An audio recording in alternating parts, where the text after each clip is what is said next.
Thank you, Christopher, Astra, and gentlemen of the band, including our keyboardist is back. Awesome. So welcome to the Center for Spiritual Living. Welcome to the beginning of the return of light.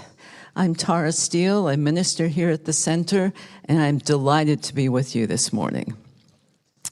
If you are watching on YouTube, we are grateful that you are here joining us from wherever in the world you are. And also, if you happen to join after the fact to the recording, we also welcome you. The Center for Spiritual Living is a place where you can belong. Activist Valerie Kaur said that when we choose to wonder about people we don't know, when we imagine their lives and listen for their stories, we begin to expand the circle of those we see as part of us. For me, there's a special gift in this spiritual community, and that is that I get reminded that my way is not necessarily the only way. Those of you who've taken classes from me may know that I love the phrase, principle is not bound by precedent. The other day, a younger person suggested that maybe there was another way to do one of the circles that I'm involved in. And my immediate stodgy reaction was, that's not how we do it. No. After some prayer and some time, I realized that I don't see myself as stodgy and that we are evolving and unfolding. And so that mirroring of my image of myself and how I actually was helped me to grow. I'm sure there's something like that for you as well in this spiritual community. If you're curious about ways that you can join in, please check out our website, which is www.cslsr.org. There you'll see activities, classes, as well as highlights of upcoming events.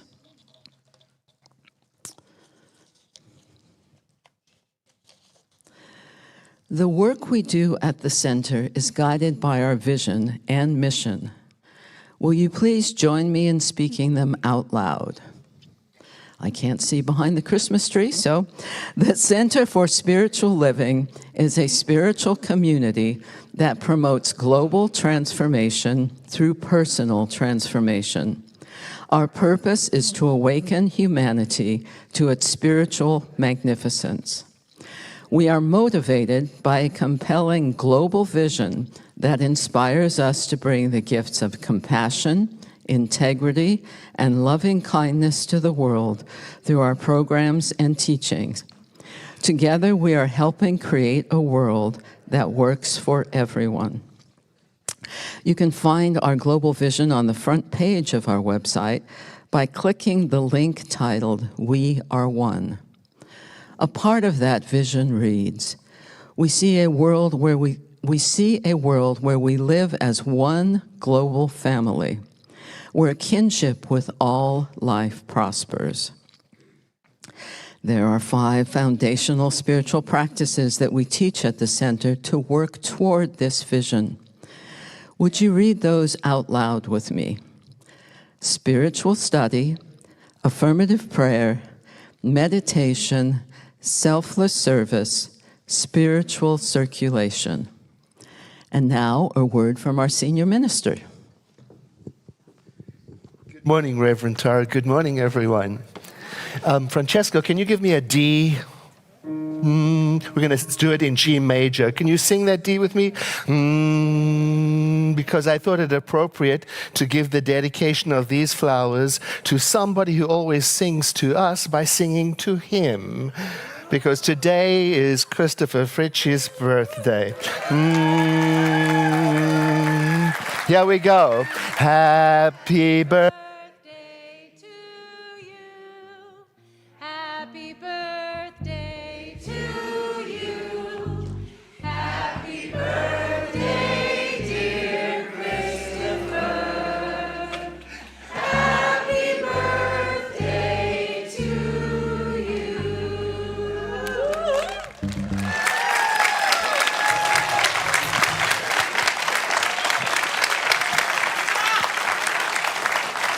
That's another lovely way that our spiritual community reminds us that we're all belonging.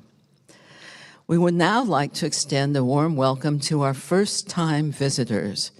First-time visitors, please stand or raise your hand if you are willing, and we will bring you a flower and a welcome packet as a token of our gratitude that you are here with us today. Please remain standing with your hand raised so we can find you.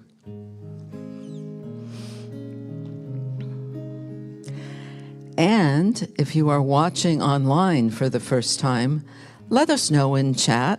We are so grateful that you are joining us as well.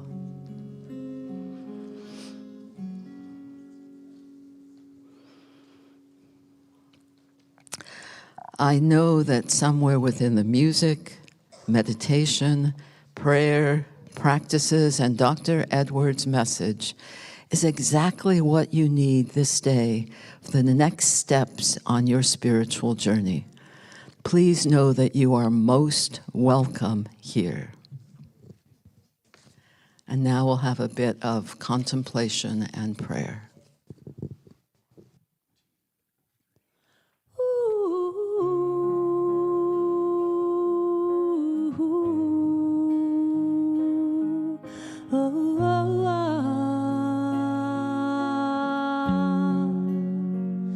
You are a part of it, and I am a part of it. Magic happens everywhere. Take a breath, you'll find it there. You are a part of it, and I am a part of it. Magic happens everywhere. Take a breath, take a breath. Revolving tide, creating life. You are the one, I am the one. Evolving mind, healing life.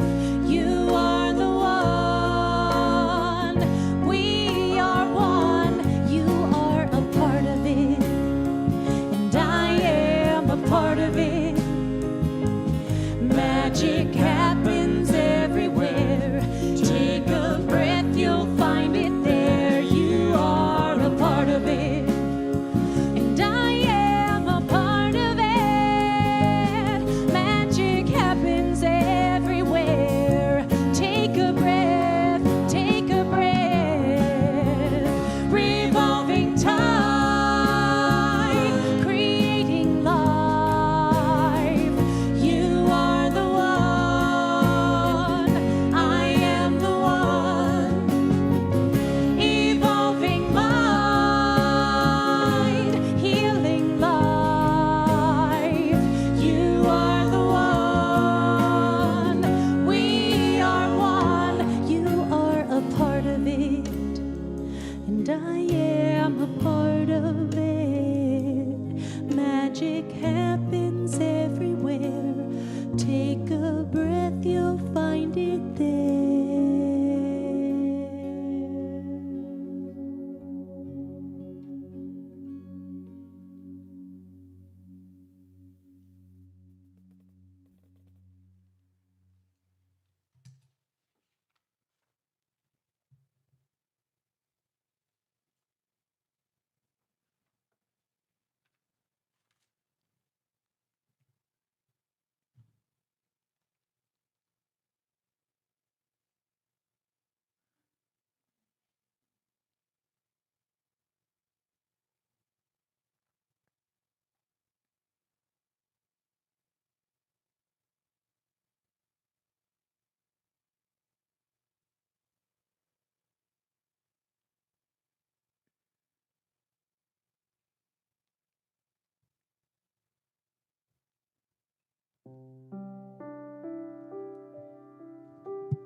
One power, one infinite source that is ever expansive, limitless, abundant.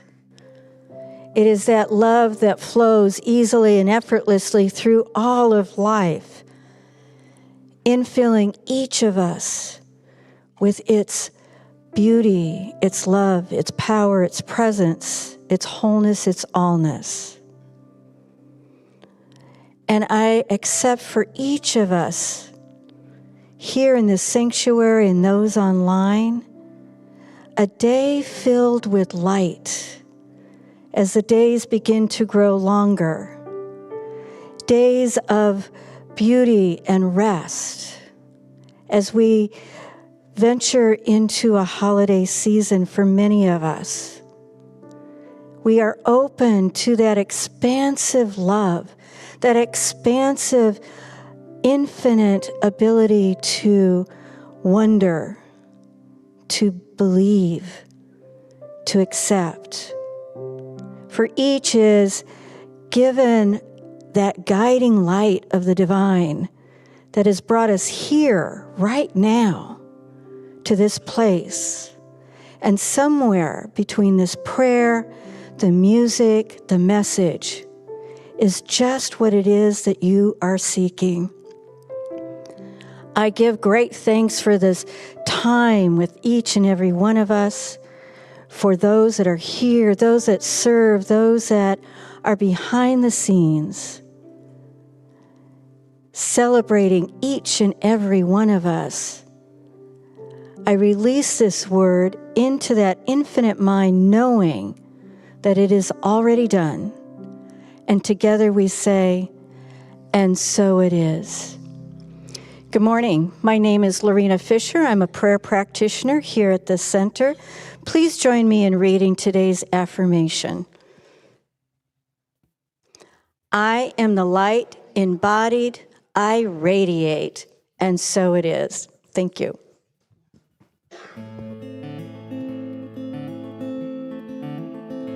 Making changes for myself. I deserve a wealth of help. Getting moving, watch me go. There's no waiting for tomorrow. It's the greatest satisfaction. I'm taking action.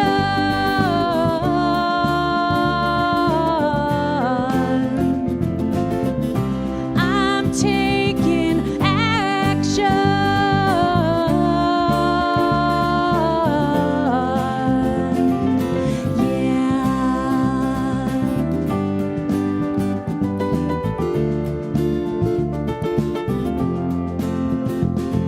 Standing up for myself, feeling better in every cell. Keep it moving, watch me go. Stepping up as my own hero. It causes a chain reaction. I'm taking action.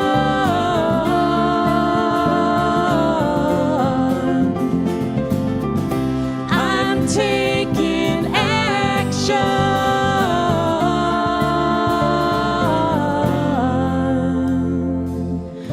I could count every reason to let my life pass me by. I've held on through the seasons that were the hardest to survive. I survived, transforming myself from the ashes of Phoenix, healed, spiral upward, watch me grow. If I don't try, then I'll never know. Fully driven by my passion. Taking action.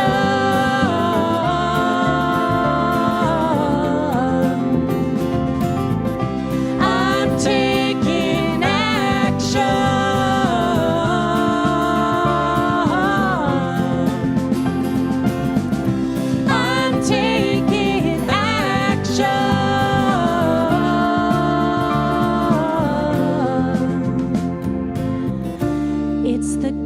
satisfaction.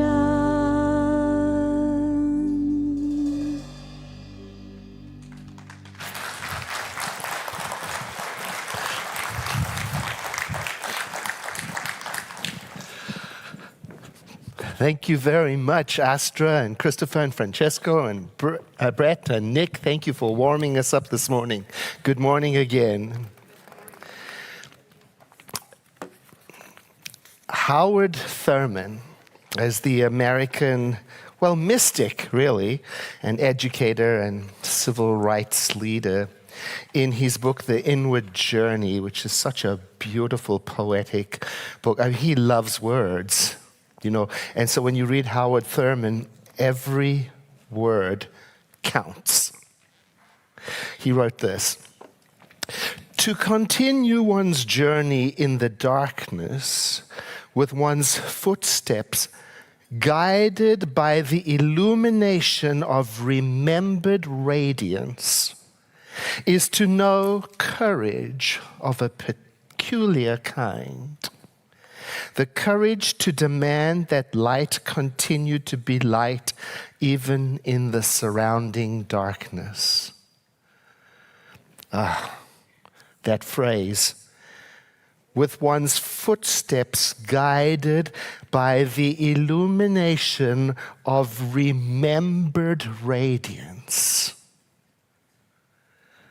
Well, that's our whole Science of Mind teaching, which is about developing such a strong awareness of the light of creation within that it may be remembered during times of struggle or darkness, so that we may continue walking. And this time of year is a really marvelous time of year to be talking about light because of all of the celebrations that take place round about this time. Bodhi Day on December 8 is the celebration of the enlightenment of Buddha, very strongly in Japan. And Yule or solstice, December 21, is the festival that commemorates or remembers the returning of the light of the sun. And Christmas Day is coming up, and we're celebrating it on the eve before it. Christmas is when Christians celebrate the birth of Jesus Christ, who is oftentimes called the light of the world, symbolizing hope and freedom for them. Hanukkah, the festival of light, it commemorates the rededication of the second temple and also the miracle of the temple lamp that continued to burn even though there wasn't enough oil. And coincidentally, it starts this year on the evening of December 25th. And of course, there's Kwanzaa that takes place, an African-American cultural festival in which candles are strongly featured and lit one at a time to dedicate and focus on 7 cultural values. And some of you may have grown up with Advent. Advent starts 4 Sundays before Christmas, and we purchased wreaths from the teens recently. We might have used those wreaths for Advent. You put 4 candles in the wreath on a table, for example, and light one each week as Christmas gets closer. So the people practicing Advent are preparing for the coming of the light of the world. So the first candle is something like hope, and then peace, and then joy, and then love. And then some people add a 5th candle in the middle that represents the coming of the Christ consciousness. So it's appropriate that today our topic is the incredible light of being. When I think about that, I think about the phrase to shed light on the situation, which means when there is light, we can see more clearly. We can understand better when things are clear and illuminated. Makes sense. Making decisions is difficult when we can't see all of the options. when we don't have all of the information. So to shed light on the situation is to bring everything into the open where it can be seen, perceived, understood. So in this way, light is associated with understanding, illumination. It's like in the phrase, a light went on. Have you seen cartoons when the light goes on? It's describing that aha moment when suddenly everything becomes clear. Spiritual light is that kind of light. Illuminating, aha-ing, clarifying, opening, informing. And in science of mind, we teach that that light already shines within us. And sometimes we forget that it's there. But when we become aware of it again, things get easier. We can start to see where we're going again when that light of understanding is turned on. Now perhaps you're sitting right there or you're online and you're thinking, yeah, I need more of that. I definitely could do with a little more clarity in my life. I'd like a little bit of understanding, some openness. Actually, some information would be good. Well, Emmett Fox was a marvelous metaphysical teacher. He suggests that people like you and me, we can increase our awareness of spiritual light fairly quickly through a practice that won't take up a lot of time in our lives. And who doesn't love that? Here's what he says. You should treat yourself, and by that he means you should do a practice, a spiritual practice. You should treat yourself for intelligence at least 2 or 3 times a week by thinking about it and claiming it for yourself, and this practice will make every activity of your life more efficient. So let's look at this method that he's talking about. Here's how it can go. Spend some time, a couple of minutes, bringing the quality of spiritual light in the form of intelligence into your mind, into your awareness. And all that means is think about it. What does it mean to me? You just sit with that. And then after a few moments, you say something to yourself that goes something like this. There is a spiritual light in creation. It shines in me. It guides me into right action. It illuminates my path. That's it. Then he says 3 times a week. So do it Monday, do it Wednesday, do it Friday, for example. And that is how you treat yourself to turn on the spiritual light of intelligence in you. Try it. Now, if you like, you might even use a candle to expand and strengthen the practice. Now, we'll get started on Christmas Eve, December 24th, at 6 and 8 p.m. with our candle lighting ceremony.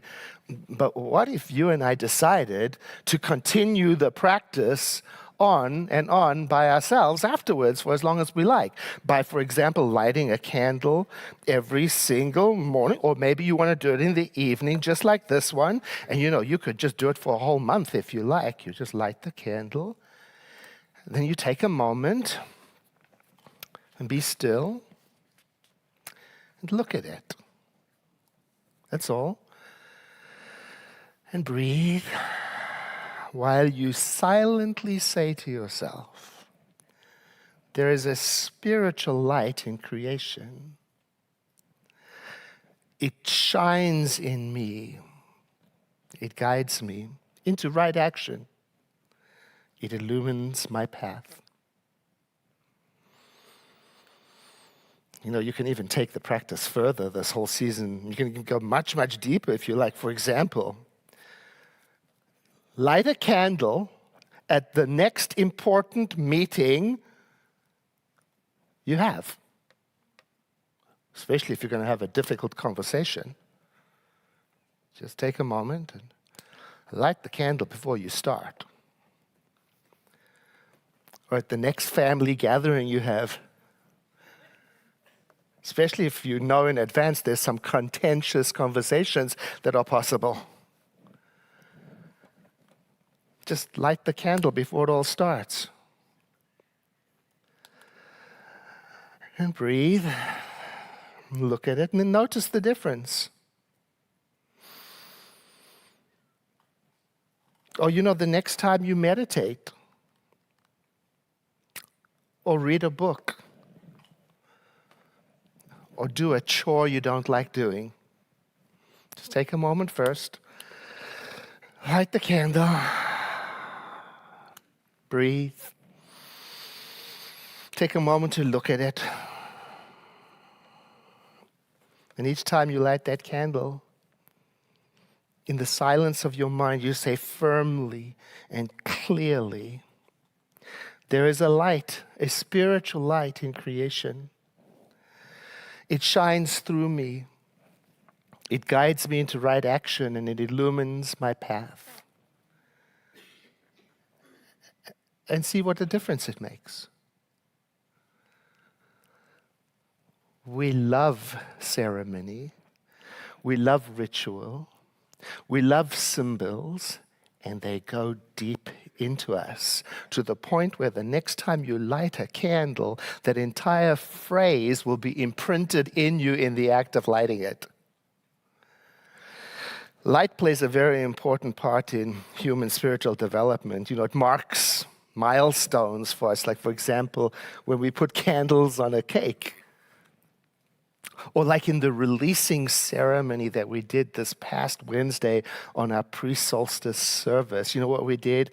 We wrote down on pieces of paper those things from this preceding year that we wanted to gently release. Yeah. And then we had little electric votive candles, and we turned on a candle at that moment to symbolize the aha moment that comes when you and I realize what we would like to have in our lives in place of what we are releasing. It was beautiful. And then to round it out, we took those bits of paper and we dropped them into a fire outside to really let it go, to transform it. Oh, if you weren't there, the feeling in the room, again, because ceremony and ritual and symbology just goes deep into us. Somewhere deep in our communal consciousness, light seems to represent the presence of something greater than we are. Now, I have a story that I love to share, and I think the last time I shared it was in 2019 at our Christmas Eve candle lighting service. I bring it to you today. It's a story I discovered in reading Robert Fulghum's book. I think it was it was On Fire When I Lay Down on It. I think that was the book.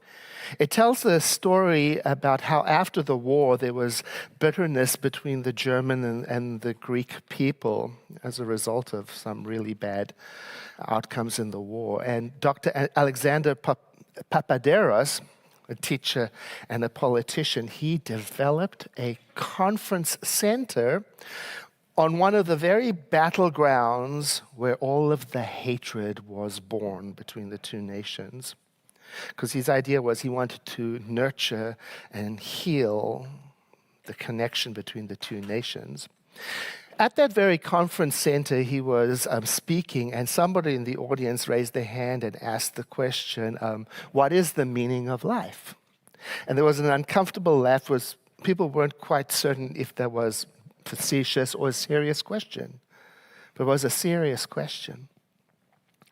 And this is how he answered it. He explained that as a child during the war, he was living in a very poor, remote village. And once he came across a broken mirror that had been attached to a German motorcycle that had got wrecked and was left there on the side of the road. He tried to put the mirror back together, but he couldn't, so he kept the largest piece and he kind of scraped it on rock until it formed a smooth, round circle, which he then carried around with him as a child, using it to redirect the light of the sun into places where the light could not reach. And over time, he realized this was more than a game. He realized it was a metaphor for his life. And he said this about it: I am not the source of light, but I can reflect it. Truth, understanding, knowledge, and I can reflect it into the world's darkest places. I am a fragment of a mirror whose whole design and shape I do not know. Nevertheless, with what I have, I can reflect light into dark places of this world and into the places in people's hearts and change some things and even some people. Perhaps others may see this and do likewise. This is what I am about. This is the meaning of my life. Very consistent with our Science of Mind teaching. We do not create the light. We shine it. There is a spiritual light in creation, and it shines in me, and it guides me into right action. Or I can say there is a pure, bright, white, magnificent light within me and within all people and all creation. I am not its source, but I am the lens through which it shines into the world, and I have some ability to direct it. That's what the Swedish politician Dag Hammarskjöld said. He said, "You are the lens in the beam. You can only receive, give, and possess the light as a lens does."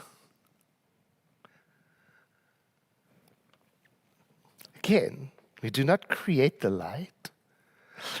No, what we do is we practice being aware of it. And the more we train ourselves to tune into that, the more we begin to identify ourselves as a lens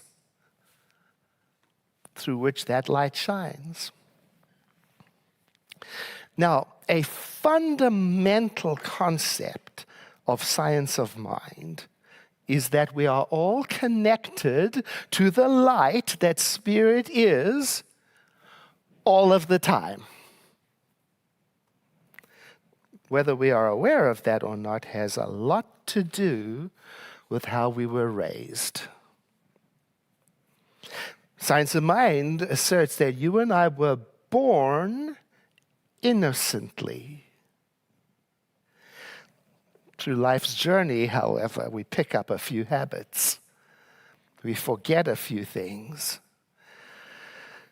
And then spirituality becomes the process of regaining that awareness, becoming aware again of our connection through practices such as the lighting of candles, the affirming of spiritual ideas, so that we can little by little return and embrace our spiritual identity as creative, compassionate, connecting, kind-hearted lenses through which Spirit's light shines into places where it may not be experienced right at just at that time. This is why the first step of our traditional prayer practice that you heard spoken by Lorena so beautifully, the first step is to remember what Spirit is as best as we are able. to tap into that memory. That's why we say there is a spiritual light in creation. And the second step is to identify myself with it. It shines in me. And the third step is to describe what it does. It guides me into right action. That's our practice. And this is a very good season to consider the words of Jesus of Nazareth, whose birthday we celebrate on Wednesday, who said, "Let your light so shine," and I paraphrase now, "that everybody may see the goodness in you and that you may glorify the creative power of the universe." Have you ever considered that? That by letting your spiritual light shine through you as well as compassion, as clarity, or as curiosity, or as courage, or as connection, that you are actually honoring the creative power of the universe.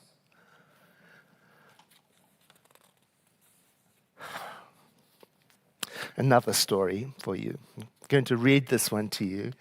It's a true story. The dust swirled around 14-year-old William's bare feet, mirroring the despair that had settled over his family. You see, a drought had withered and destroyed their crops, leaving them with nothing.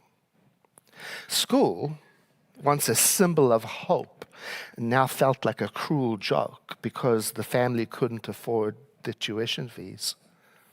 Dejected, William left school, and his future became as uncertain as the weather. But within the stifling silence of his home, a different kind of storm was brewing. Curiosity, a restless spirit that refused to be extinguished. The village library, a sanctuary of dusty books, became his refuge. There, amidst forgotten tales and scientific theories, a seed of possibility was planted in William. He fixated on the wind, that relentless force that both blessed and cursed their land. Could he harness its power, he asked? Could he transform this invisible enemy into a source of life? The idea, audacious and perhaps a little crazy, took root in him.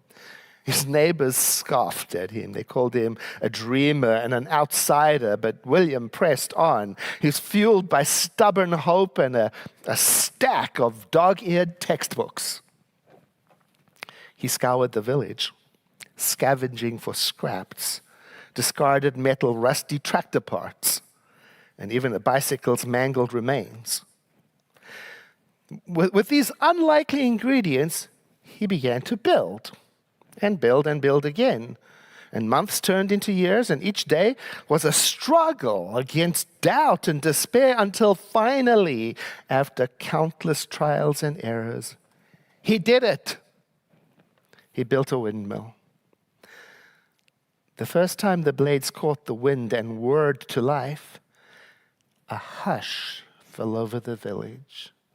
Skepticism gave way to wonder. The windmill, a testament to his unwavering belief, began to pump water, bringing life back to parched fields. But more importantly, it generated electricity and brought light, soft illuminating light, to a village in a warm glow for the first time in a very, very long time. Now, William's story is captured in a book and also a TV documentary called The Boy Who Harnessed the Wind. Now, it's not just a story about inventing a windmill from spare parts. It's a testament to the indomitable human spirit that is tuned into the light of spirit within. It's a reminder that even in the face of seemingly unmovable adversity, There is a light within in the form of, and here for him it was, curiosity and courage and commitment. And that light, when we allow ourselves to be a lens for it, can open us up to the infinite field of potential that spirit is. What quality of spiritual light do you want to let shine through you into the world this season? It will be different for each person, of course. I'm just thinking how we can replay last Wednesday's ceremony. We can do it all over again by asking ourselves. You can ask yourself, if I gently let go of, in my mind, everything that is holding me back, how would I show up in the world? And what would the quality of the light be that would shine through me if I'd let that all go? And when you realize what that quality is, it can feel like an aha moment, like that moment when the light is switched on in a dark room. As you divert and redirect your energy from what is keeping you back to where it is you wish to shine. I can just imagine you walking around the next several weeks with a silent mantra in your soul saying, I focus and direct the light of truth. I focus and direct the light of kindness. Or I focus and direct the light of understanding. Whatever it is, think of it as you're turning on the light inside. Here's how Dr. Elizabeth Kubler-Ross said it. She's talking about you.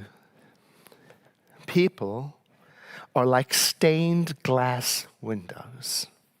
They sparkle and shine when the sun is out. But when the darkness sets in, their true beauty is revealed only if there is a light on within. Gotta turn the light on. Today I talked about these two ideas.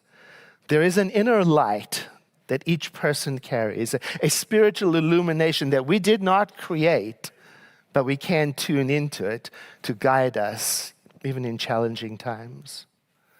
And secondly, we can cultivate our awareness of the light within us through spiritual practices as accessible as lighting a candle, or as natural as repeating spiritual ideas to ourselves, or as, dare I say, easy as reflecting on the quality that we want to shine in this world. I invite you now to join me in a moment of prayer in a spiritual mind treatment for illumination from the spiritual light within by breathing in and exhaling. There is one eternal light, a boundless source of illumination, clarity, wisdom, that shines on all of existence.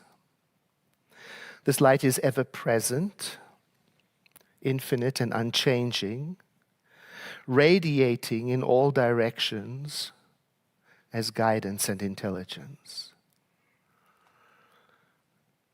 That's the first step. This light flows through me as it does through all beings and expresses uniquely as each of us. I am a lens through which this infinite light shines into the world.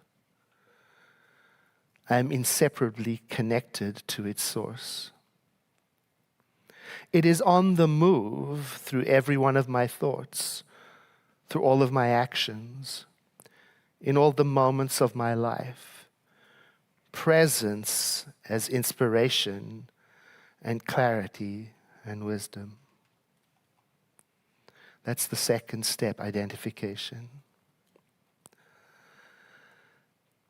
This light brings clarity and understanding into the situations of my life. It illuminates the path that I'm on, even when it seems uncertain. It inspires me into right action and correct choices. It reveals the way for me to walk and talk.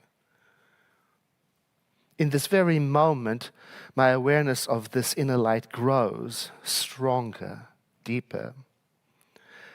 It radiates from my center as peace and kindness and wisdom into every corner of my awareness and activity. This light guides every step and creates outcomes that are connecting, wholesome, and aligned with the highest potential for all. And that's the third step. Gratitude fills my heart for the presence of this light that I am aware of now, for its illumination, for the way it makes the path ahead of me clearer,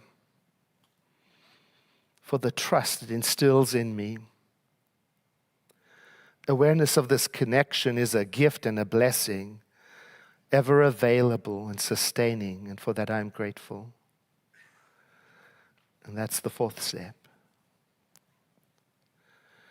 This prayer, this spiritual mind treatment, I now release into spiritual law, understanding that as I speak it, it is being acted upon by that aspect of the divine that I call law, already shifting things in my life into an acceptance of what has been spoken in this prayer, which is why I say, it is done, amen, and also, and so it is. And that is the fifth step. I invite you to take a breath in with me and exhale. And with that exhalation, I invite you to let your eyes open as you feel comfortable to return to the activity of the room. As we prepare to move into supporting our center financially. On our website, there are all kinds of ways to contribute to our center. Under the tab cslsr.org/donate. We also have a kiosk outside. If you want to explore that right here, perhaps you don't want to do it at home. And we'll talk to you about ways that you can donate. So we live in a modern world where supporting financially can take on many, many forms. And so many of our congregants and friends and visitors and members like to give in the way that matches them. Some like to use text to give. Others like to drop a check into the basket as it goes round. And others set up with their bank an automatic donation. And that's completely in your control, and you can do that. It's up to you to how you want to do that. It's so important to us to acknowledge with gratitude your contributions, because that's how we sustain our center. We don't have some headquarters that gives us money to run the organization. We don't have what is it called, a foundation of money somewhere that sends money to the. No, it's all us. We together create the Center for Spiritual Living, and our operation is run on donate. We don't have member fees. We don't no price for admission. We don't charge for online viewing. None of that. It's completely organic and natural. So it's important for me to pause at the end of the year, which we're getting to right now, and say, "My goodness, look at what you've done. Look at what you've done." This whole year, through whatever contribution you've made. And keep in mind that also includes volunteering, including us in your spiritual mind treatment, and the finances that you give, and showing up to be a presence here. All of it counts, and together we create this, and I use this word often, an oasis of spirituality in Sonoma County and in the world, where people who, like you, or spiritual seekers, refugees, can find a home that Reverend Tara described so beautifully, where we can belong.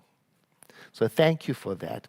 In whatever way you gift, and please do take this thank you for whatever amount you give. You know that it's every single one of us that counts. Every one of us. So, ushers, please stand. And won't you please take your gift in your hand, or if you've already given, place your hand on your chest as a symbol of your heart connection to your center, and say after me, I bless this gift. I send it forth to heal and prosper. It does amazing work in the world, and so it is.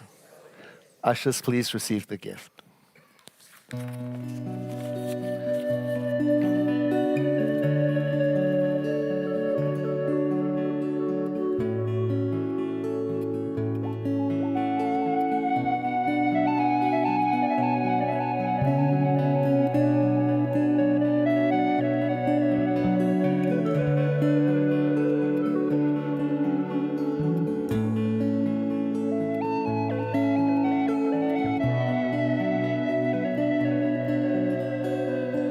Now is the time when I let go of my fears, inhibitions, and sense of dread. When I give up control and I let you hold me with no resistance in my soul. Now is the time when I let go of my fears, inhibitions, and sense of dread. When I give up control and I let you hold me with no resistance in my soul. This is the day when I throw it all away to the fire of the all-loving one. Now I have just what I need to be free, to feel who I really am. This is the day when I throw it all away to the fire of the all-loving one. Now I have just what I need to be free, to feel who I really am. Here is the place where I fall into grace and release into the sweetness of your love. I surrender and I remember the light and the beauty that I am. This is the day when I throw it all away to the fire of the all-loving one. Oh, now I have just what I need to be free, to feel who I really am.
suspicions and sense of dread. When I give up control and I let you hold me with no resistance in my soul.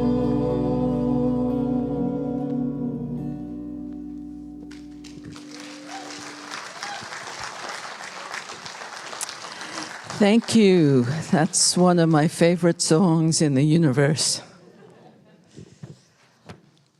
So first, I also want to thank all of you for the many ways you create and support this spiritual community.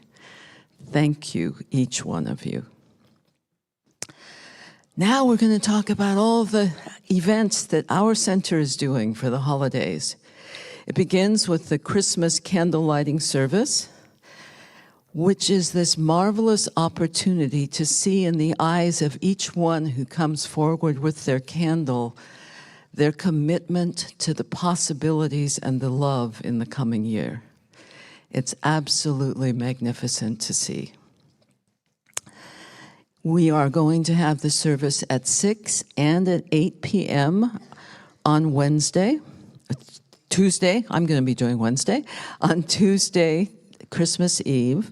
And if you can't make it in person to the center, we will be streaming both services, both the 8 p.m.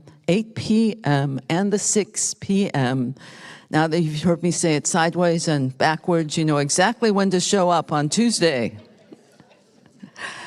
There is a note to add. It's one of our most busy, popular, and filled services. You've probably noticed there are many more chairs out in preparation for Tuesday's Christmas Eve service.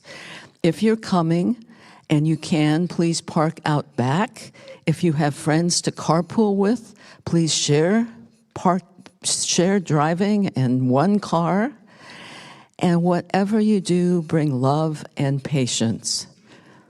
You might want to come early. As it happens, the bookstore will be open from 10 a.m. to 8 p.m. on Tuesday. So if there's any leftover Christmas shopping and you need just something at the last minute, 10 a.m. to 8 p.m. on Tuesday, though it will be closed after the second service. There is, for those of you like me who won't be here on Tuesday, a Christmas Eve dress rehearsal on Monday. And Christopher, you're going to tell us about that. Yep, it's a dress rehearsal, all right. So if you can't come to the Christmas Eve service, but you'd still like to hear the music live, we would love to have a live audience for our dress run tomorrow night at 8 o'clock. We'll start at 8 o'clock, and it'll be like a concert of music, okay? So I hope some of you can come because it's great to have you. And I don't think we're streaming. I think we gave Tara bad notes there. We are streaming the 6 p.m. service on Christmas Eve, but I don't believe we're streaming the second service. All right, so now you know all about Tuesday, Christmas Eve, and now I can tell you about Wednesday, Christmas Day. I have had a tradition for a few years of celebrating Christmas Day with you all. I think those of you who know me know that one of the elements of that is that Jesus is one of my teachers and buddies, and so there's the specialness of that birth of Jesus. But it's also so much more this time of year, and I bring all of that to the Christmas service. It's the returning of the light. It's the opening to the possibilities of the coming year. And it's this amazing time of giving and receiving. So I invite you to join with me. It's on Zoom at 10 a.m. on Wednesday, Christmas Day. And you can come in your PJs if you want. There'll be some traditional Christmas music, as well as some ways to look at what you are going to open to receive in the new year. So I invite you to be there on Zoom, however you choose to come, at 10 a.m. on Wednesday. That's all of the Christmas doing, but another element of Christmas is peace. Eleanor Roosevelt once said that it isn't enough to talk about peace. One must believe in it, and it isn't enough to believe in it. One must work at it. One of the principal teachings we share at the center is that the work toward peace begins inside us. For the last 39 years, our center has hosted an annual World Peace Meditation, where we meditate on peace. On December 31st, the last day of the year, at 4 a.m., we will meet at the center to meditate on peace with thousands all over the world. A moment of peace consciousness around the world. Circles for spiritual connection. When I opened our service today, I mentioned that the center is a place where you can belong. One of the best ways to find that belonging is to join one of our circles for spiritual connection. These groups of no more than 10 people meet weekly to share in spiritual camaraderie, discussing the Sunday message and how we apply it to our lives. Our next groups begin in January, and if you're interested in joining, please leave your information at the information desk or fill out an interest form online. We're starting classes again in January. And one of the very powerful ones is to vision your life 2025. Whatever the mind can conceive and believe, it can achieve. Napoleon Hill shared those words of wisdom so we might know just how powerful a vision we can believe in is. That's one important element of visioning.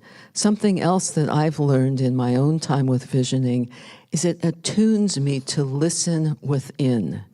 Even if I'm not formally visioned, that sense of opening and listening for Spirit's guidance is very alive and powerful.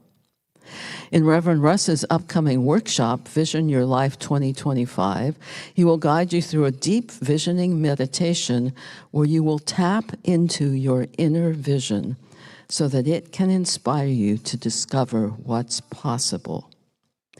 Then you'll create your own vision board as a sense of what 2025 looks like for you. The workshop is happening on Sunday, January 5th at 1 p.m., and you can sign up on your website. Also, if you happen to have a stack of magazines gathering dust, please feel free to bring them into the center and leave them this coming Sunday or on Tuesday when we're open, or also on the following Sunday so they can be part of the vision board development. 2 more, and then that's all. We are collecting yet again toiletries for those who have need of them. Those little bits of shampoo and lotion, along with, if you choose, some toothpaste or simple toiletries like that. We're gathering them out in the social hall through the last Sunday of the year. And thank you for all of you who are already contributing to that. And finally, this is the day that not only we let it all go and know that we have what we need, one of you will leave with the beautiful Kuan Yin statue. So if you haven't yet bought your raffle ticket and you'd like to take her home with you, please do that today because we'll be drawing the ticket at the end of the second service. Again, thank you for being here. And now we will have a bit of closing note from Dr. Edward and some music to exit by. Thank you, Reverend Tara. And let us close our service in song, so please stand as you are able. And if you would like prayer after service, you can go to the corner over there and receive it, or online, go to our website and we'll take care of you. Let's close.